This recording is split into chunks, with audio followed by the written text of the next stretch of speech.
Hello and welcome to the November edition of the Organic Gardening Podcast. I'm Fiona Taylor, and later on I'll be joined by my colleagues from Garden Organic, Chris Collins and Dr. Anton Rosenfeld. There's no doubt the nights are drawing in, but there's still so much joy to be had from preparing our gardens for winter. In the postbag, we've got questions on reusing old compost, dealing with coddling moth, and why it's important not to leave the soil bare at this time of the year. A few weeks ago, we had the pleasure of chatting with Åsa Gregers-Warg, head gardener at the Beth Chatto Gardens. Later on, Åsa takes us on a tour of the gardens and shares how they're designed to promote resilience and withstand climate change by following the late Beth Chatto's mantra of right plant, right place. But before we dive into that, I'd like to thank our sponsor, Viridian Nutrition. Viridian offers award-winning ethical and organic supplements including vitamins, minerals, herbal oils and balms. I love how they call themselves the vitamin company with an organic heart. Their supplements can be found in over 1,000 specialist health stores across the UK. To learn more, visit viridian-nutrition.com. That's VIRIDIAN-nutrition.com. And now I'm off to join Chris in the potting shed.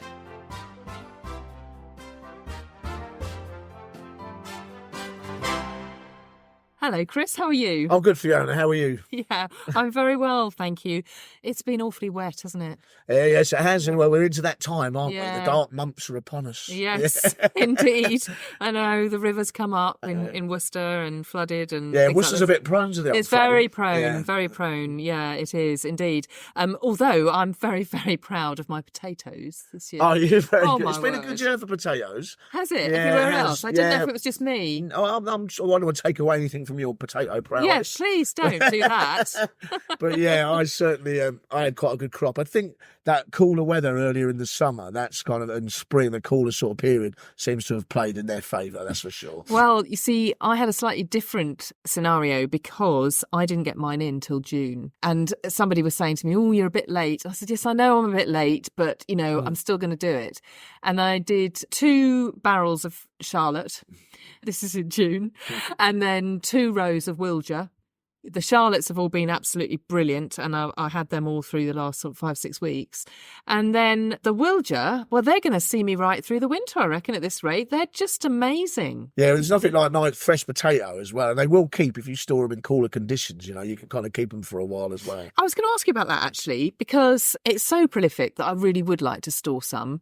And I suppose I was just thinking, brown paper sacks. What would you do? Well, I would probably, if you've got a garage or somewhere cool, really, because you don't want them to start to eye and shoot, basically. So anywhere where the temperature's quite cool, maybe put them in sand, like I've said before. Yes, okay. Yeah, just to try and keep them so it doesn't warm up and then they start to sprout. But yes. I mean, even they'll last quite a long time in your fridge, really. If you've got a big fridge drawer, you can keep them in there as well. I've got loads of Maris Pipers and they've been sitting there for quite a while. Yeah. I sort of pull them out as I need them, really. Yeah, I'm determined to furnish my shed with some of my produce like you do, Chris. I mean, I'm trying to, copy you. I want to just talk about your shed for a minute because I think you tend to traditionally each winter show it a bit of love. What's the plan this year? Well, it's a bit of brutal love because I'll rip everything out of it. Take it all apart. Yeah, I'll take everything out. I've got some really nice stuff to decorate it with, some old green carpet I'm going to put up, and I'll nail that onto the ceiling just to make it look more gardeny that I rescued. And but yeah, I'll get everything out. I'll oil and clean all my tools, which I do anyway on a regular basis, but I'll give them a good going over. And I'll get the scrubbing brush on them, clean them, and then I'll paint some oil on them just to protect them from getting rusty. I look at all the seeds I've saved. I've got them labelled. They're all in their Tupperware. But I'd also give the place a good sweep out because it all fills with soil and stuff as I'm working away. I just like it ordered. All the tools get hung on the walls. I've got brackets to hang them up as well. So I like it ordered, basically. No, that's inspiring to hear you say that, actually, because I think the shed gets hugely neglected, doesn't it, during the season? And, to be able to come back and give it a good old clear out, if you're lucky enough to have a shed, that is, then might as well keep it neat and tidy. So we've talked about oiling your tools, cleaning them up, hanging them on your walls, getting them ready. What about sharpening? Yes, well, I tend to send mine off my Sacketeers, which are my pride Yeah. and joy, and I've had them decades, some pairs, a long, long time. They'll get sent off to a professional. They'll give them a clean, sharpen them up, and they'll come back to me in tip-top condition, and that's quite important. They're important tools to me, those are. So that'll certainly be done. That I think that's best handled by someone who's a professional at that sort of game, really. And whilst we're on sort of cleaning up, what about pots? Because there's that whole sort of traditional thing of washing pots, but actually these days we're sort of hearing that actually it's better to just brush them out dry. What do you do with your pots? I do. I'd give mine a dip in water, and I do with a brush, and I'll dry them off. Yeah, I've always just done it that way, really. Yeah, so, okay. I don't think it's going to cause any damage if you use water. No, man of tradition. Yeah. Yes. Yeah. Well, I do a bit of both. I've got a fantastic scrubbing brush that's kind of made out of, I don't know, something like coconut husk or something. It's one of those kind of brushes, and it gets all those little bits of muck off. And it's not about being clean. It's actually about being healthy, isn't it? And maintaining a healthy workspace. Yes. Hygiene thing, really, you see. Yeah. That's kind of how I view it. And I mean, I've got lots of pots, and I don't throw any of them away, and I've got a place to store them. So I'll have a day down there on the allotment where I just wash them all out, make sure they're stacked properly and they're nice and neat for next year. It's interesting to think about hygiene, because in the past, we always used to just leave that to the frost and just go, well, it's okay because the frost will come and kill everything off. And of course, now with these warmer, wetter winters, I mean, obviously some listeners will still have frost, but those of us sort of further south, we don't have so many, and certainly not really sharp ones. You might get one or two, but... so that has an impact on hygiene, doesn't it? Well, it certainly has an impact on pests that over winter. Yes. Like, I've got a really bad whitefly on my Savoy cabbages and some kale and broccoli, and they are absolutely covered in them a few weeks ago.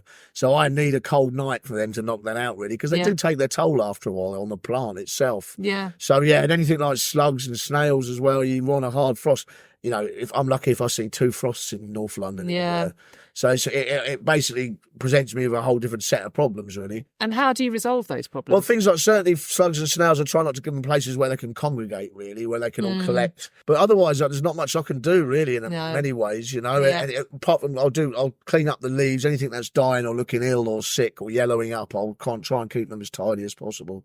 Yeah, and obviously try and encourage the amphibians into... Yes, and bird life. I mean, we've got hedgehogs on our site, me and my neighbour, so I don't know if they'll be out and about, but certainly a bog garden has got frog life in it, so hopefully they'll help as well. And I've got slow worm, which I think help with the keel slug, which is the one that lives under the soil, which is one of my biggest problems. So you can only hope by limiting the damage, really. Yeah, I've never seen a slow worm in my garden. I wish I had. I think they're amazing creatures. I do have a pond, however, so I do see frogs and toads and newts, and I'm often disturbing them. This time of year, what would you recommend in terms of pond care? Well, certainly, I mean, I'm trying to get not so many leaves build up in it, if you can, protect the from leaves, because it'll make the water a bit more acidic.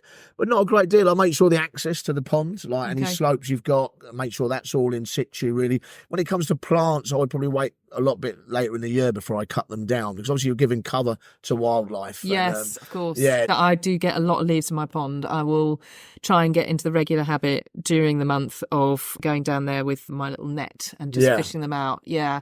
I don't personally like to net the pond because I know how many birds use it. Yeah. And it just frightens me to think that they might get caught in something. That's fair enough. Well, you can also leave a gap out in, like when something traditionally, it doesn't happen now in London, but if it froze over, we'd probably knock a corner out, so stuff could still drink and get in and out.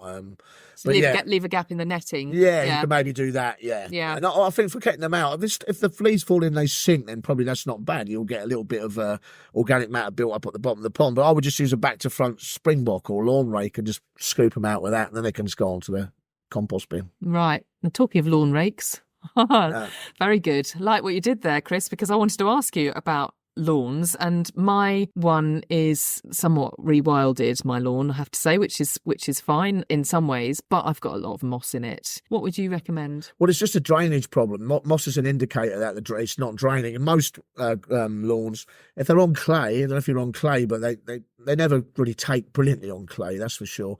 But you can do a couple of simple operations to improve it. I'd spike it, so I'd get a border fork, I'd go over it and spike it at regular intervals, nice and deep.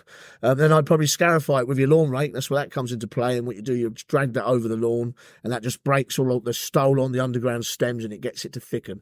I think if it's mild, I'll probably do a little bit of oversowing as well, thicken it up. And you can add a little bit of wildflower seed into that as well if you wanted to make it diverse. Still might just germinate. It's a bit late though, isn't it? It is. Yeah. The thing is with grass is if it's over 5 degrees, it will go. So, Okay. Yeah, so I think that if it just sits there, the only main problem with it is you might just have 10 pigeons turn up. Yes, well, I know. Cue Chris turning up with his water pistol. my pump action water pistol. Pump action water pistol, absolutely. So that's the grass taken care of. What about thinking around the flower beds and shrubs? And also, are you too late to put in perhaps hedgerow plants and things like that? No, not at all. You can, then bare root, that's fine. You can do them any time during the dormant season. So if you want to put in a little hedge, a native hedge, then certainly you can put in bare root, small bare root saplings. As far as other things go, I will probably prune all my most of my deciduous shrubs. They're the plants that drop their leaves at the end of the summer. And what I'll do to look at them is I'll look at any dead woods, anything that looks like it's had it, and just thin them out. Like plants, just like us, they need aeration. They need air that circulates around them to keep healthy. So I'll be looking to do that. Things like herbaceous, I'll leave them in situ. I'll leave the dead foliage on. I love that strawy effect. If I do get a frost, it looks amazing. You get the silver frost for it. But also that protects the root ball, and it provides habitat for wildlife as well. Yeah. Okay. And thinking ahead to spring, did you put your bulbs in? Have you done your bulbs? I've done my bulbs. I think on the balcony is about 320 bulbs went in. So it's going to be quite spectacular. Yeah, it is. How is that even possible? Well, I do a lot of lasagnas or a lot of trifles, I should say. Yeah. There's a lot of bulbs out there, basket and in the pots.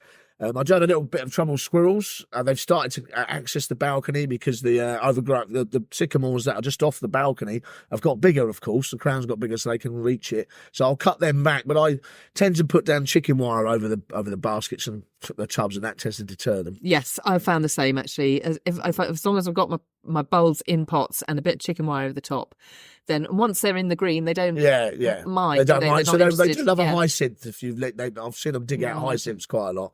And so they will go for them, or crocus as well. Yeah. So you do need to protect. Yeah, you do. Yeah. And there's a lot of squirrels around. And my final question is, I know it feels a bit early to be talking about this, but are you thinking ahead to any kind of interesting, good garden Christmas gift? Yeah.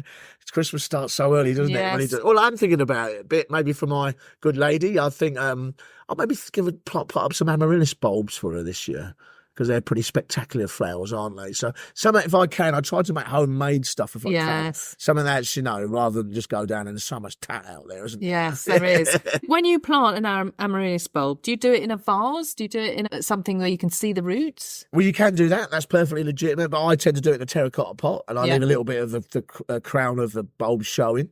I'll probably put 3 in a pot for real spectacular. Yeah, but you can if you want to see that. You do that with hyacinths as well. If you want to see that inside a glass vase, you can. I'm always a little bit worried that if you overwater it, might become waterlogged. So I quite like the idea of things being able to drain. Yeah. Yes. Okay. Yeah. No, that's fair enough.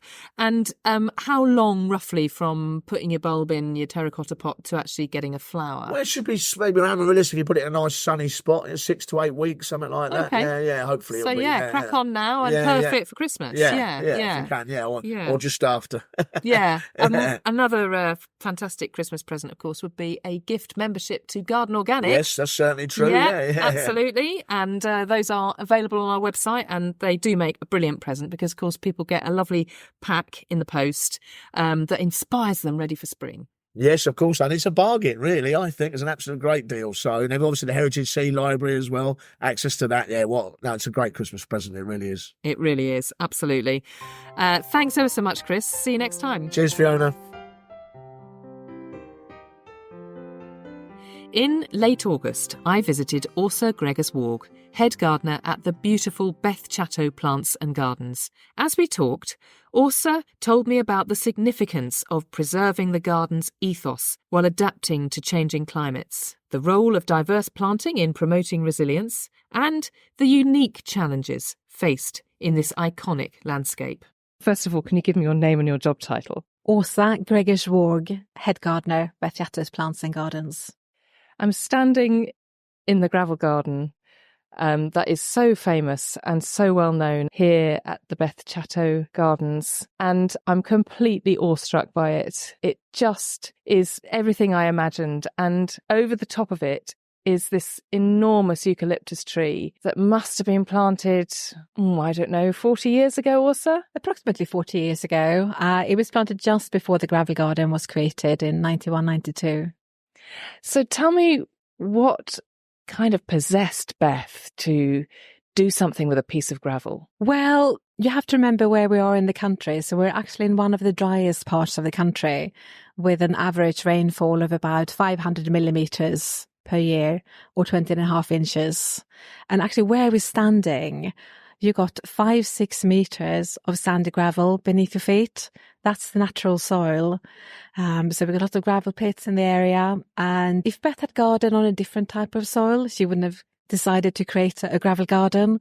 But she was absolutely convinced that she could make a beautiful garden and show people that you don't have to irrigate it, as long as you choose the right plant for the right place.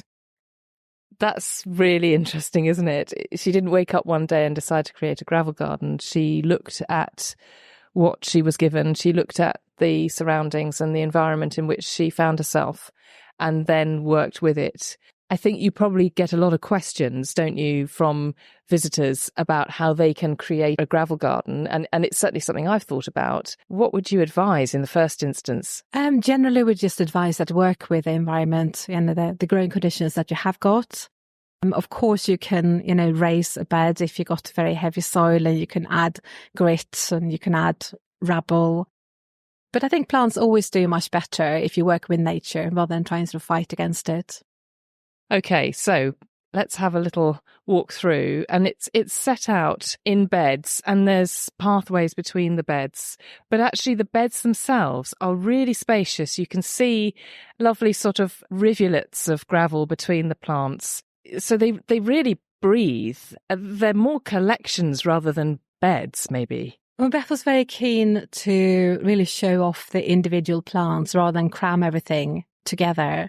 She really wanted people to be able to appreciate the individual plants. We have a bone structure that we plant with cistus, bellottas, lavenders, but then we also have spaces in between those plants where we allow annuals and biennials and perennials to come up and sort of soften the palette. Let's talk about the bone structure, because there's a few plants that are really beautifully repeated throughout the garden. So what would be those absolute sort of anchor point plants? Well, you already mentioned the eucalyptus. Beth always talked about painting the sky, drawing your eye up to the sky. In this garden, we really want trees that don't cast too much shade.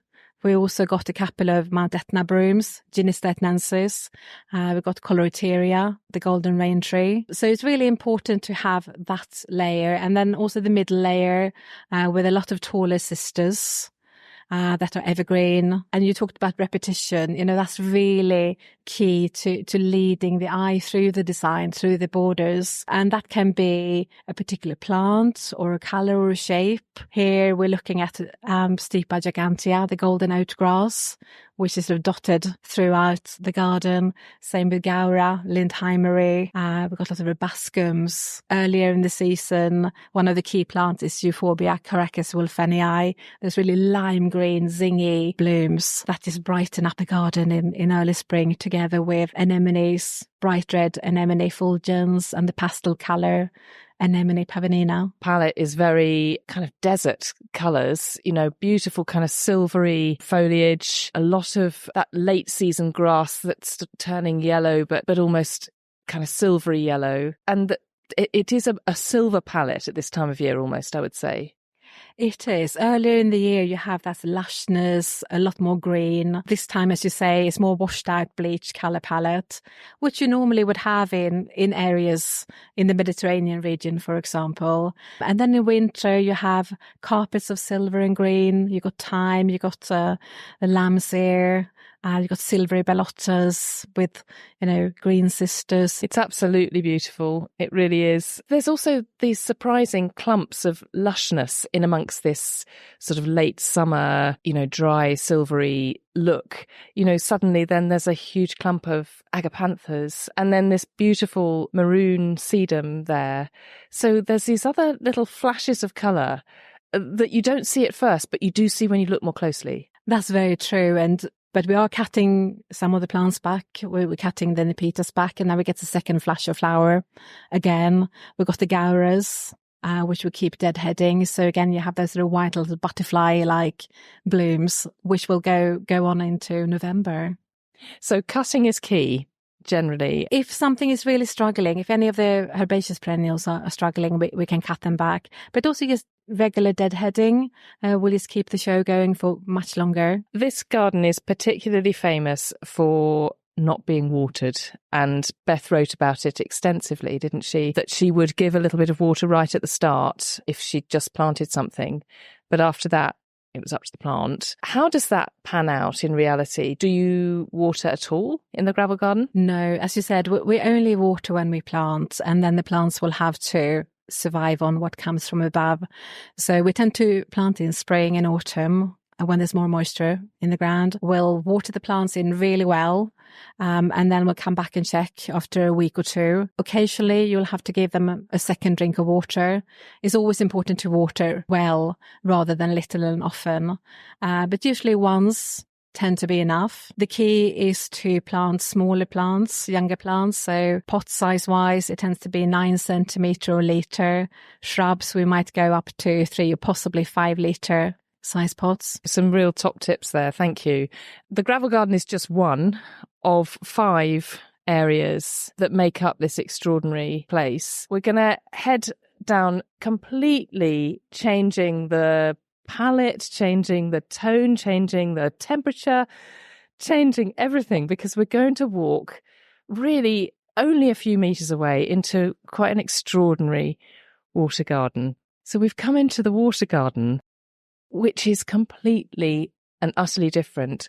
A lot of trees. So we've gone from a very sort of silver and yellow place to a very green and sort of gorgeously dark foliage is around us. There's something quite special about this water garden, which is that I think it's spring fed. Is that right? Yes, and that's one of the reasons that Beth and Andrew decided to move to Elmstead Market, where Andrew had a fruit farm.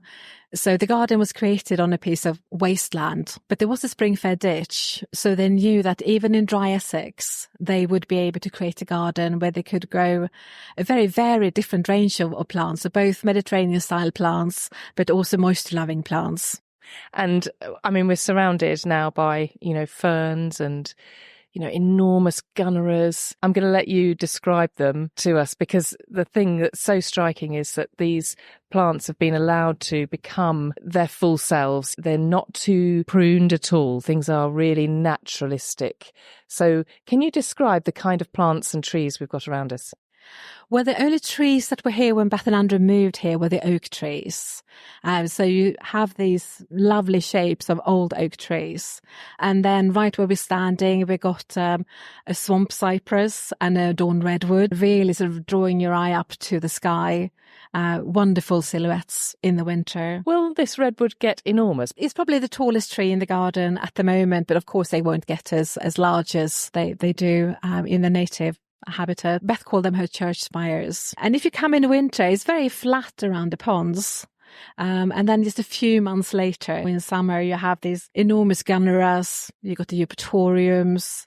In the ponds, you have thalia, pontidaria. So very lush green foliage, lots of different textures and shapes and forms. Beth was always very keen on focusing on that rather than flower colour. Ah, that's interesting. Form more than colour. Form and texture and shape. So the planting should really look good even if it's not in bloom. Which it does. I mean, it really does. Whereas actually we often talk about sort of the anticipation of waiting for things to come into bloom. That's not the point here. Ideally, the plants will look great as they sort of burst through the soil in spring, lovely buds. Flowers are obviously, a real bonus, but beautiful foliage. And then ideally nice seed heads as well. But if you were to take a photograph in black and white of the garden, it would really stand out. So it's not so much about the flowers. It's really those sort of subtle nuances when it comes to textures and different colours and shades of green and brown. Tell us a little bit about how you came to be here yourself. So I'm from Sweden originally. And I got into horticulture, but I really, really wanted to work with someone who had created a beautiful garden, who was still alive, and a garden that was open to the public. The gardening season in Sweden is relatively short, and we just don't have these kinds of gardens, I have to say. You talk about Sweden and gardening being very different there. Light levels play a part, temperature plays a part. I'm sure lots of other factors play a part. It's interesting to me that you wanted to come here to garden. What's special about gardening in the UK? I think it's just such a fantastic gardening tradition. And also there's a, huge range or a huge palette of plants to play with, which wouldn't necessarily be hardy in Sweden. And we can certainly see the palette. But actually from a Northern Hemisphere perspective, we're not that far away either. No, but I'd say, we're probably a couple of months ahead in the spring, a much longer growing season in the autumn as well. The grass tend to be, green in winter, which never happens in Stockholm. So when you met her, what do you think it was that sparked between you? Well, I think we just had a very similar sort of ethos and, how we wanted to garden. The right plant, right place. It was just common sense to Beth. And to me as well. But you don't often see that. Beth was so ahead of her time and really not trying to force plants into an area where they wouldn't naturally want to grow. But it was a combination of, she had a fantastic eye for detail and the way she described plants. She really looked at them and observed them. She was a fantastic plantswoman, but she also had the artistic side, the way she put the plants together in such a beautiful, aesthetically pleasing way. And I think that's really what moved me. And it's just a very special feel to the whole garden, It's a very sort of tranquil, beautiful place. And the focus generally seems to be on perennial planting and trees. Certainly in this part of the garden, not so many trees in the gravel garden, but in this part of the garden, you've got a sense of permanence about it, but yet it must have always been under review, and she must have been changing things around and moving things around and those sorts of things, was she? Of course, she always used to say that a garden is not like a painting hanging on a wall. It's constantly changing, it's evolving. The garden is very different in one sense now because a lot of the trees have matured.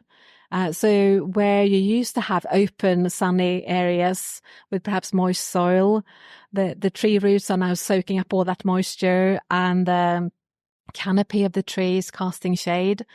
So we can't go back and replant what Beth used to grow in that particular area. But then you have other trees that, perhaps die of old age, and it just opens up a different window of opportunity to do something different. The main thing is really to stay true to Beth's ethos and philosophy and the feel of the garden. And then let the garden evolve naturally. Beth and Andrew were quite a partnership and had sort of horticulture in their blood, really, didn't they? Although she wasn't trained, but he had a phenomenal knowledge, and between them, they amassed this extraordinary, encyclopedic knowledge of the right plants for their garden. How much was Andrew involved? Well, Andrew was really key. Although Beth was perhaps the more public persona out of the two, he was really instrumental in creating the garden. He was a fruit farmer by trade, but his real passion was at looking at where do garden plants come from in the wild? What plant communities do they grow in? So Beth could really go to him and he would suggest and advise when it came to what plants, would be suitable for the different areas of the garden, whereas she was the more creative, artistic one. So they worked really well together. Yeah. And you can tell that actually, just having read her books myself, there's a huge amount of mutual respect and sharing of knowledge and ideas. And they built this lovely house, which is right in the middle of the garden, very much in keeping, a low house. You know, it's all about the garden. It's not about the house. It doesn't block anything. It's sort of an inverse of what normally happens. You know, people build a marvellous house and then put a garden around it. This is sort of the other way, isn't it? Well, I think Beth spent most of her time outside, so this was really her passion. So the house is sort of Scandinavian style, 1960s style, with lovely views through those huge windows overlooking the water garden. But both Beth and Andrew preferred much to focus on the plants rather than actually the house. We're standing under a giant gunnera. I think this is the closest I've ever been to such a magnificent gunnera. It's, you know, it's sending up its extraordinary kind of spikes, which I assume are its flowers or its seed heads. That's the seed heads coming up. So gunnera is now on the invasive list, so it's not something we sell. So we make sure we're going to remove the seed heads, although it's never seeded around here. But obviously we grow it in a very responsible way. Because of course it was very much a desirable garden plant not so long ago. Absolutely. And I still think it's, you know, one of the most sort of intriguing and spectacular plants you can grow if you got a damp soil. But with so many plants, as the climate is changing, we need to be responsible the way we garden. Yeah, definitely.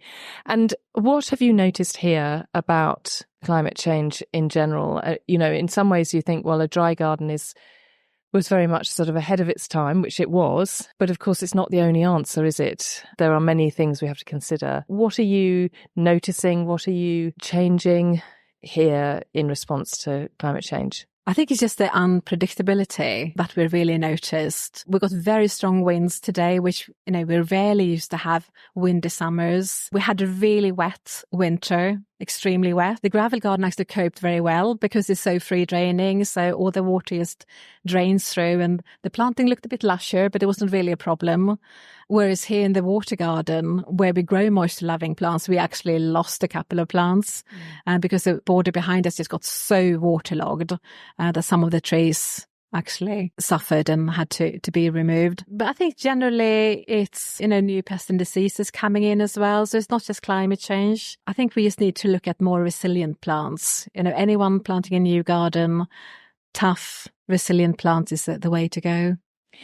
And have you any in mind? I mean, if you were thinking now I've got a gap in the gravel garden, what kind of plant would you suggest for that? Again, it depends a little bit on the soil and where in the country you are, but plants with deep root systems like Baptisia, Thermopsis have done extremely well, you know, even during really dry, hot spells. We also have to think about drought and the extreme heat that we've experienced in the last couple of years. What effect did that have on the garden? It has really affected some of our trees, especially the amelanchiers that we grow. We lost most of our sorbus, the rowans. So we're looking to future-proof the garden. And this is now a mature garden as well. So some of the trees are already coming to the end of their natural lifespan. So we're really looking at finding something that can cope with possibly very cold winters, but also really hot summers. We have had a walk around this morning and met some of the team, and I know that you are as sustainable as possible. You don't use any chemicals. You're not particularly certified organic, but you pretty much are organic. Would you say that's again an important thing for you here? Absolutely. And we haven't used any herbicides or pesticides for the last few years. While Beth was still alive, we used them sparingly, but always as little as possible. And we all have to be water wise these days as well. It started off with the gravel garden being the only part of the garden that was never irrigated. But since a couple of years ago, we don't actually water the rest of the garden either. I'm not saying that we're never ever going to water a plant in the garden if it's necessary, if we're planting a new shrub or tree that might need a little bit extra help. But we're really conscious of, you know, how careful we have to be with our water resources in the future. So we've just walked into the woodland garden, which is a really beautiful glade that is mostly oak trees. How many trees did Beth and Andrew plant in here, do you think? Well, I'd say they probably added a couple of dozen trees. Some of them are no longer alive, but with any mature garden, it does change. And the woodland garden is now much more open than it used to be. So there's a lot of more sunny pockets. So we're going to have to get a canopy back again. But also because it's such a dry, free draining soil and we no longer water, we really need to start adapting the other planting as well. So you've planted underneath because there's a sort of understory going on. So what sort of plants have you planted underneath? So the middle layer tend to be Amelanchier. We've got Philadelphus, Deutzia. We've had quite a few hydrangeas in the past, which are not necessarily suitable anymore. You've got a witch hazel, Cornus mass. And then you've got the ground covers. So this is a beautiful garden in sort of late winter, early spring, with the snowdrops starting off the season. And then you have the trilliums and erythroniums and hellebores. This time of the year is more of a quiet time. Just green carpets of vinca and ivy, symphytum, and this ground cover, wine and clematis sort of sprawling across the surface. It's a lovely kind of really naturalistic space. It doesn't look like anybody planted anything deliberately. It really does feel as though it's always been here. When Beth first created it, it was more of a tapestry.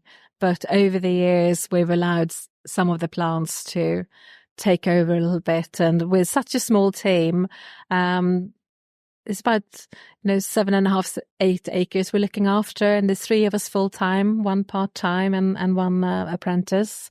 So we've just had to let the woodland kind of do its thing, whereas we focus on maintaining the gravel garden, which is a different type of garden.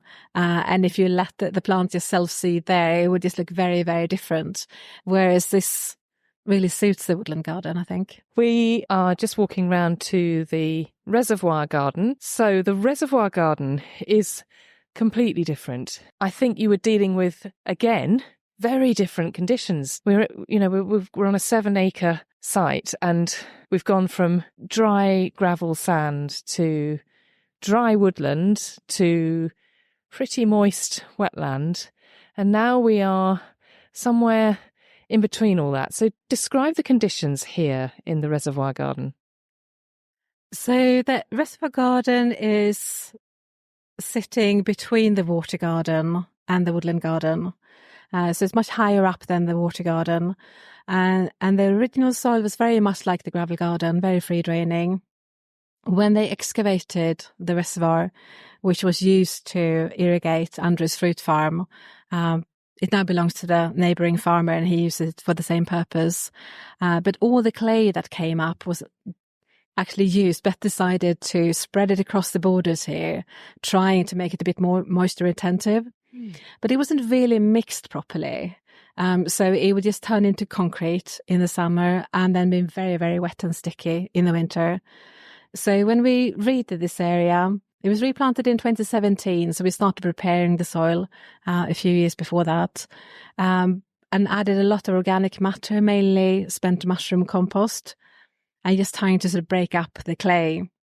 But it's still quite a challenging soil. The main emphasis is really on herbaceous plants here, giving those plants on the nursery a home that, it might be too wet in the water garden or a little bit too dry in the gravel garden.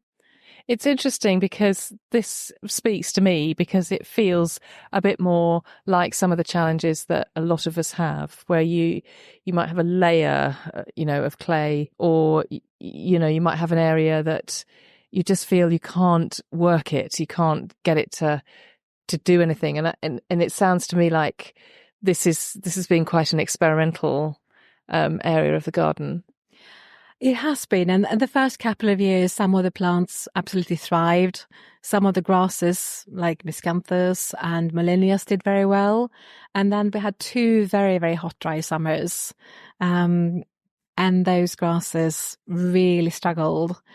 So we're now replacing them with more drought-tolerant alternatives. But it's trial and error. It gives us an opportunity to really look for those resilient plants and sort of come up with a palette that will then be able to recommend to customers in the future. When something doesn't work, what happens next? Well, we can try a plant once or twice, but if it doesn't work, we're really looking for good garden-worthy plants that perform well. But that just gives us the opportunity to try something different.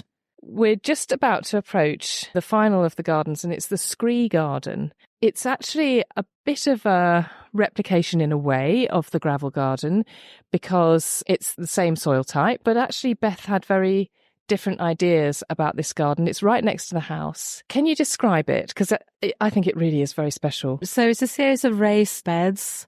And after Beth created the gravel garden, she noticed that some of those smaller alpine plants got trodden on in the gravel garden, or you would simply notice them. So by planting them in these raised beds, it's more like a little jewellery box with little gems that you can appreciate. And it's also very relatable, I think, for most, home gardeners that, you can take a piece of this home with you and recreate something similar. It's all in miniature. It's really inspiring, actually, because, yes, you could create something yourself and take a bit home. But actually, also, it shows them off. I mean, these tiny plants that could so easily just be overlooked.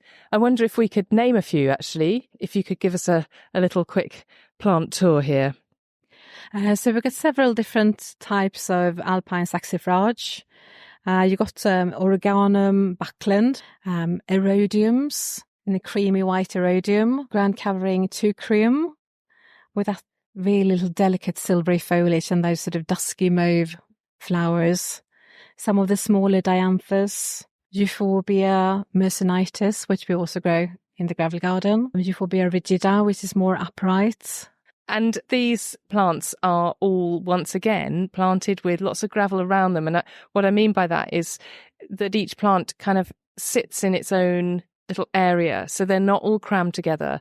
So you really, really can appreciate them individually. And then they're obviously very happy because they're happily self-seeding around the place, but not in a way that is intrusive or invasive, just in a really, just a charming way. I mean, this beautiful little verbascum that's just popped up on the edge of the bed, there's just something very personal about it. That's how it feels. It feels very personal. Well, I think when we talk about weeding here, it's editing. It's really, painting a picture of the plants. So when you say that, it's not too many self-seeders that take over, that's partly because the garden team has recently spent a day or two here just weeding out those little tiny seedlings as well. But yes, we want to soften the edges of the borders, and we want plants to be able to self-seed and just pop up and appear.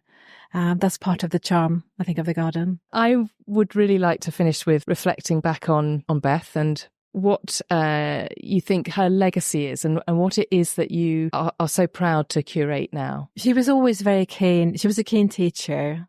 And, we want to be able to bring the garden, into the future, but also the message, the right plant, right place.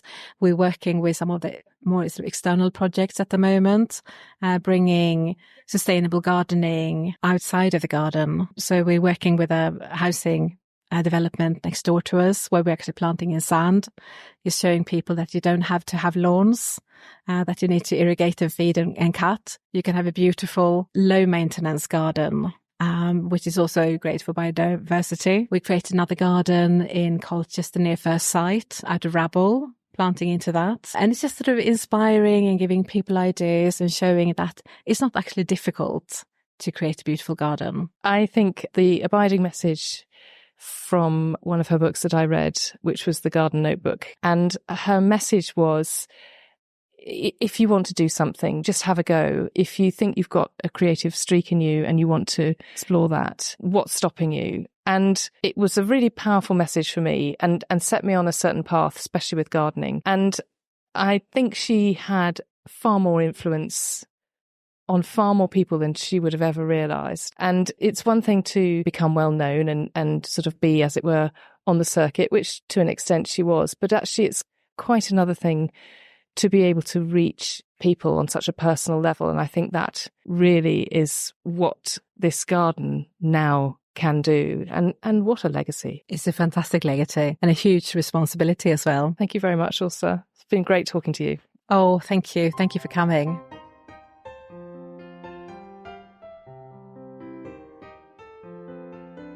Time now for the postbag. I'm here with Chris and Anton, and the first question is one that I love because it's all about reusing old compost. So Dillis has written in and said, what's the best way of reusing old grow bag compost which has been used to grow tomatoes and cucumbers? Anton, what would you recommend? So once compost's been used for a season, it will be pretty devoid of nutrients. The plants are pretty heavy feeders, both tomatoes and cucumbers, so they'll have used up most of the nutrients. Also, you'll find it has slumped quite a bit. It's lost a lot of its structure. Personally, I tend to put it on my sort of ornamental and flower beds. I think that's the best use of it. It is possible to reuse it, but you will need to replenish those nutrients. So you could add some of your own compost. You probably want to add about a third of your own compost to the mix. You really need to recharge those nutrients. That will also help to improve the structure as well. Is there any mileage in hanging on to it until the spring and using it as a seed compost? Would you recommend that? Because we always talk about seed compost needing very few nutrients.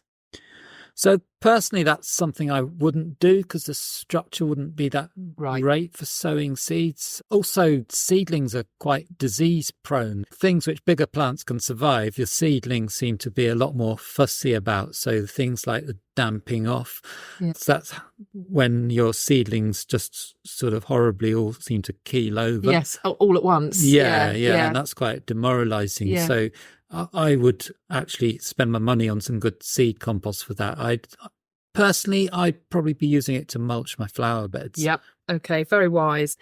Okay. We're going to move into the orchard now. The question is, I have 4 apple trees and every year we suffer the effects of coddling moth. Can you advise me on how to manage this pest? And that was Tom who wrote in with that. You're also interested in this question, aren't you, Chris? I am indeed, because I've just taken over the management of an old orchard, quite an old one, in South London, and it's got a lot of coddling moth. Now, traditionally, I remember from my younger days, traps. You'd set traps in the trees. I always remember the triangle sort of trap to bring in. I think it's the male coddling moth. I'm sure Anton will tell me more about it, but it's quite bad, and I'm quite wondering what I could do about it, because it's one of those things. It's quite a difficult thing to treat, isn't it, Anton? Yeah, it is. So you're probably not likely to notice the actual moths themselves, but what you will find, it's really the traditional sort of maggot in the apple, although it is actually a caterpillar. And what you'll first notice is just like a little hole, and often this hole's just at the opposite end to the stalk, so you can't actually see it very well because it's sort of quite well concealed. And then when you bite into the apple, you'll suddenly see this horrible sort of trail. If you're really unlucky, you'll actually find the maggot for breakfast. The maggot's still in there. But if you're not quite so unlucky, you'll find a big sort of trail of brown bits where it's eaten its way, and also a lot of frass, which is caterpillar poo. Yep. So it doesn't improve the apple by any means. And when does it pounce on the apples? So the females start laying their eggs sort of early summer, June, July, just when the apples are starting to form. And then the caterpillar comes out of the apple in late summer and then just hangs out on the tree all winter as a sort of dormant sort of caterpillar. Oh, right. So when does it turn into a moth? It pupates in early spring. Right. So, it's quite a strange it's a life cycle. Long period. Long pupation, yeah. Oh, that's interesting. And is it just apple trees or other fruit trees? So it can get pears as well. And then there's also a plum moth, which is really quite similar. It's not quite the same, but you'll get a similar sort of effect. Yeah, okay. Oh, blimey. So you've got this too, Chris, yeah? Yes, I had. There's a lot of it there. It's an old orchard. I was wondering about whether hygiene would make a difference, clearing up dead leaves, or maybe the crowns are very dense and I've got to give them all a big prune. Would that help if I cut all the dead wood out, moving air through it, or would that make no difference at all? I think the sweeping up the leaves might help a bit because the caterpillars can reside around there as well. I'm not that sure about the pruning, really, because they sort of live in the scales of the bark quite often. The caterpillars find little places to hide out, so they'll even be on the sort of main stem of the tree, so you're unlikely to... Are there any predators that might go after them? Yeah, quite a few birds would go after. So if you encourage if you put bird feeders in and bird houses, that might reduce the amount. Definitely, yeah, that will help. I mean, quite a lot of people just end up tolerating a low level of them, So to understand how we treat them then, organically, give us the rundown. Obviously, we've talked about encouraging a good bird population, removing the leaf litter, but are there other methods you can adopt to try and control this? If you've just got a few apple trees, you can try using pheromone traps, but their effectiveness is quite limited. They're mainly used more for just monitoring how many are there. But if you've just got a few trees, they might reduce the numbers because it sort of lures the males away, so there's less eggs get laid. But if you've got more apple trees around, then there'll be plenty of more females coming in to lay their eggs. The other things you can do is using nematodes. And so those are little tiny worms which attack the caterpillars, and you need to apply them when it's still sort of quite warm and humid. The time to apply them is either in September or April time, when just before the caterpillar pupates. So right now, the best thing you can do is clear up your leaf litter underneath it. Yeah. Set some bird feed out, but actually you can't really take action until the spring. That's right. And if you look on, there's loads of websites which have advertised sort of biological control for coddling moth. You don't need to remember the Latin name for the biological control, because I'm not sure I can either. Just as well. But just look up online and you'll see something. Yeah. Okay. All right. Final question from Emma. I've read that I should avoid leaving my soil bare over the winter. Why is this, and how should I protect it? Chris, can you explain first of all why it's important not to have bare soil? Well, there's a few reasons really. Soil structure being the main one. Obviously, if you get heavy rains, etc., we don't tend to, where I am in London particularly, we don't tend to get frosts anymore, which will break the soil up. It's more likely to heavy rains, and then you get a capping, so the water runs off and you get damage, but also mainly leaching as well. So if water moves through soil, it will take the nutrient with it and wash it down to the subsoils, etc. So by protecting it, I keep those nutrients up in the top of the soil where I want them to be for my cropping. What do you then use to cover those patches? Well, I can use a few things. I might use cardboard, literally just cardboard if I can. If I've got it, I'll use leaf mould. I'm quite sparing with that because it takes so long to break down. But certainly some sort of protection to stop the top of the topsoil getting any kind of damage. Okay. Anton, you're a big green manure expert. Are we a bit too late for green manures in November? I think so, really. I mean, at a pinch, you could try growing field beans, but I mean, the germination is going to be pretty slow at that time. And actually, field beans works out quite expensive because the seed's quite big, so you need quite a lot of them. And I think really you're chucking your money away because you're sowing something that's quite pricey and that's probably not going to germinate very well. That's the problem with green manures, is that you do need to be on it. You've got to be thinking about it. Yes, yeah, sort of August, September time. You've got to really be thinking about it, haven't you? Yeah. We often talk about mulching. It's a big subject for this organisation. We love our mulch. We often talk about mulching with garden compost. Again, is that advisable this time of year? Personally speaking, I am a mulcher in the early spring, sort of early Marchish time, and there's a reason for that. Really, I think if you put good quality compost down, it's got a lot of nutrient in it. Again, the same problem will bring back leaching. If it's raining, that's going to get washed through, and you're going to lose all that nutrient. So, coming from the point of view that the compost is our black gold, if you like. Yeah. I like to be very sparing with it, but I like to use it at the right time. And I think if you're putting on compost in March, the soil's starting to warm. All the organisms and the worms, etc., are going to pull that compost into the soil, and you're not going to lose. You'll benefit from it massively. Yeah. Okay. Fully understand. So really, this time of the year, it's more about covering the soil. Protection. Yeah. Okay. Is there any benefit to leaving weeds in situ? I've got plenty of them. Anton? Yeah, I think it's a great thing to leave some weeds. I mean, basically, it's a free green manure. It's just doing the same job as a green manure, but you haven't had to pay for the seed. So. Some of them are quite nice. Like things like speedwell are quite common. I get on my allotment, and that keeps flowering in the winter. You'll see the odd flower on it, and it doesn't do much harm. It's quite easy to remove. Chickweed's another one. The only thing I'd avoid is probably like yourself, pernicious weeds like my horsetail, my bindweed, my cooch grass. I don't really want them to overwinter because they'll get away nice and early in the spring. But anything else, you're exactly right. Why? If it's not doing any harm, let it sit there and let it protect your soil. I think the challenge is going to be on allotments when you've got the allotment aficionados coming round and with a clipboard and telling you that you haven't kept your plot tidy. But hopefully people are being a little bit more relaxed over things like that. I think maybe people are a bit more understanding of biodiversity and troubles with pollinators and stuff. So hopefully, yeah, but you're right. It depends. It's a lot. Look, we said before, allotments are microcosms of humanity. So if you get the wrong committee, weeds out. You know what I mean? It just depends, isn't it, on the site you're on. But I mean, nothing wrong with a bit of speedwell, is there? It's a nice little plant. Having said that, a lot of weeds do break the rules as well. They don't sort of look in a textbook to say where they're going to go. You'll find they're colonisers, aren't they? They move in where we don't go, and so yeah. Opportunists. Yeah, definitely. But a great way to observe your garden and to see what's going on. And from my point of view, the idea of not having to pull up weeds during the winter is just brilliant. That's made my day.